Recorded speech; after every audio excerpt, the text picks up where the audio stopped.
तुमच्या आयुष्यात चांगली वेळ येण्याआधी स्वामी समर्थ 7 संकेत देतात. जर हे संकेत तुम्हाला दिसत असतील तर समजून घ्या, स्वामींची कृपा तुमच्यावर सुरू झाली आहे. नेमके ते 7 संकेत कोणते ते स्वतः स्वामी सांगत आहेत.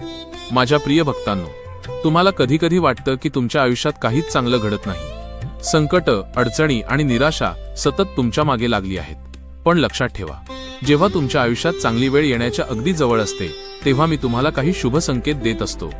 हे संकेत ओळखले तर तुम्हाला कळेल की माझी कृपा तुमच्यावर होऊ लागली आहे. मन अचानक शांत होऊ लागते. जिथे आधी चिंता आणि भीती होती तिथे अचानक मनाला शांती मिळू लागते. हा माझा पहिला संकेत असतो. 2. देवावरचा विश्वास वाढतो. तुमचं मन नकळत माझं नामस्मरण करू लागतं. माझ्यावरचा विश्वास पूर्वीपेक्षा जास्त दृढ होतो. 3. योग्य लोकांची भेट होते. तुमच्या आयुष्यात असे लोक येऊ लागतात जे तुम्हाला योग्य मार्ग दाखवतात. ते माझ्याच इच्छेने तुमच्याकडे येतात. 4.